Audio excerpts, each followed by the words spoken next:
The Word of God is alive and powerful, sharper than any two-edged sword, piercing even to the dividing asunder of the soul and the spirit and of the joints and the marrow, and is a critic of the thoughts and intents of the heart. All Scripture is God-breathed and is profitable for doctrine, for reproof, for correction, for instruction in righteousness, that the man of God might be mature, thoroughly furnished unto all good works. Welcome everyone, especially our subscribers, to our daily Bible study through the YouTube of the Vic Balbido Evangelistic Ministry. So, once again, we welcome our subscribers, our followers, viewers, our fellow believers. Okay. Following our customary procedure, the next few moments are devoted to silent prayer. The option of rebound, if necessary, for you believer, giving each believer to prepare for the study of the Word of God. So you have a few moments of privacy in order to make the transition in the strict academic discipline. Therefore, let us pray.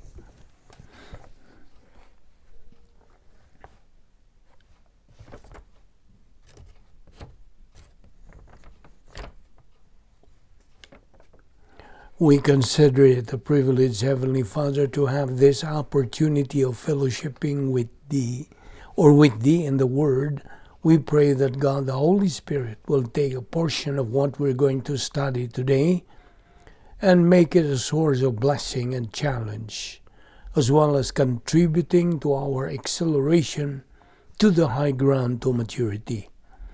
We know, Father, that without this, we have no real purpose to remain in this life unless we attain that maturity, since we have been given the logistical support of grace on which to do so. And therefore may we fulfill that objective as we persist in our assimilation of your word. All this we ask in Christ's name. Amen. Okay, today is the day we can wrap up our discussion or study on the doctrine of mental attitude dynamics. Now, you see, you cannot live your life as a Christian without fitting into the plan of God. And you cannot fit your life without your mind fitting into the mind of God. Now, did you get the point here? Now, you may claim that you are executing the plan of God, but you do not fit. You are not in conformity. You are not oriented to the protocol plan of God. Now, mark this. It all starts at 1 Corinthians 2:16, the mind of Christ. And get this. Once you have the mind of Christ, then you consequently are in the process of executing the protocol plan of God. And that is doing the right thing in a right way, or plainly, a right thing done in a right way. Now, to have the power of God is to think divine viewpoint thinking. That's God's protocol. And I think you know what I mean. So now, if I ask you, how do you claim the power of God? How? How do you claim the power of God in your life? The answer is, when you have the divine viewpoint mental attitude and have deployed, metabolized Bible doctrine on the flat line of the soul, and you are thinking the mind of Christ, which is Bible doctrine, like what I said, that is it. That is the power of God. And what's this? No one can do doctrinal thinking for you. No one. In other words, whatever Bible doctrine you do have in your soul, that is yours, and yours alone. It's not possible then that you ask a fellow believer to let you lend Bible doctrine from him. No, that cannot be. Actually, the metabolized Bible doctrine that is circulating now in your stream of consciousness as a believer is exclusively your very own. Whatever amount of Bible doctrine you have in your soul is your current level of the power of God.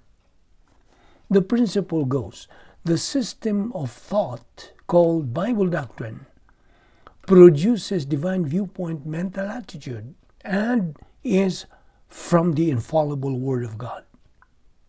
And you know what? If you try to observe people in the daily chores of their daily activities, have you ever wondered if they are thinking spiritual and aware of God's presence while they are busy with what they are attending to in life? Did you ever wonder if God is foremost in their mind while in the midst of their busyness in life?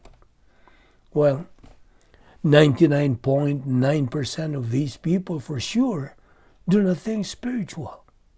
They're just overwhelmed by the things they're doing at any given time, right? The truth is, it's about the very time that these people fix their mind to the things that have spiritual value in their life. Things that would take them to a point that they would move ahead and advance in their spiritual life by prioritizing the essentials in life as what the Word of God mandates them to follow. That means doing things the right way according to God's protocol. The system of thought, otherwise called the divine viewpoint thinking that we believers ought to have in our soul, is just the very opposite of our feelings, our emotion. We have said before, I'm gonna say it again, that emotion or feeling has nothing to do with our spiritual life. None. Remember again that emotion has no thinking. Or we might put it this way, emotion has no part in the spiritual life of a believer. Now let me ask you, when you attend a doctrinal Bible study like this, do you mainly use your feelings or emotion while listening to the study? No. You use your mental attitude or mind and have it inculcated and saturated with Bible doctrine, which is the mind of Christ, 1 Corinthians 2:16. Now, in another point I'd like to stress here is that no one can do doctrinal thinking for you. No one. We have taken this point before, but it's necessary to take it up again for emphasis. So what is the amount of doctrine that you have at this very moment? That amount of doctrine is exclusively yours and yours alone. Again, you cannot borrow Bible doctrine from another believer. That's impossibility. Believers do possess Bible doctrine individually. That is the result of your persistent positive volition towards the intake of the Word of God.